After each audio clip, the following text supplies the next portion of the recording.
Russians tried repeatedly to settle on terms that were very, very beneficial to Ukraine and us. The major thing they wanted was for us to keep NATO out of the Ukraine. The big military contractors want to add new countries to NATO all the time. Why? Because then that country has to conform its military purchases to NATO weapon specifications, which means certain companies, Northrop Grumman, Raytheon, General Dynamics, Boeing, and Lockheed, get a trapped market. In March of 2022, we committed $113 billion. Just to give you an example, we could have built a home for almost every homeless person in this country.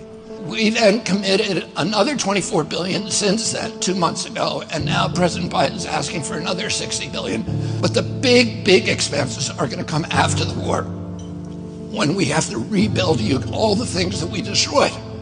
Mitch McConnell was asked, can we really afford to spend $113 billion to Ukraine? He said, don't worry.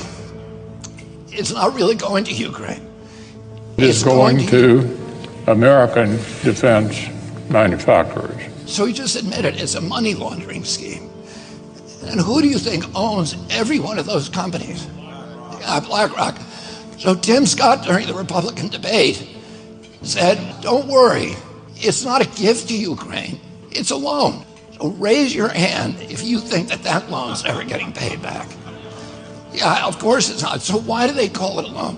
Because if they call it a loan, they can impose loan conditions. And what are the loan conditions that we impose on? Number one, an extreme austerity program, so that if you're poor in Ukraine, you're going to be poor forever.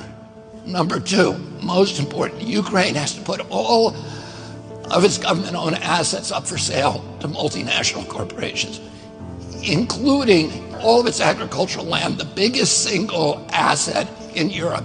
In Ukraine, there's been 1,000 years of war fought over that land. It's the richest farmland in the world. It's the breadbasket of Europe. 500,000 kids almost, Ukrainians, have died to keep that land as part of Ukraine. They almost certainly didn't know about this loan condition. They've already sold 30% of it. The buyers were DuPont, Cargill, and Monsanto. Who do you think owns all of those companies? Yeah, BlackRock. And then in December, President Biden gave out the contract to rebuild Ukraine. And who do you think got that contract? BlackRock. So they're doing this right in front of us. They don't even care that we know anymore, because they know that they can get away with it. And how do they know that? Because they have a strategy. And that strategy is an old strategy, which is they keep us at war with each other. They keep us hating on each other. They keep the Republicans and Democrats fighting each other, black against white, and all these divisions that they sow.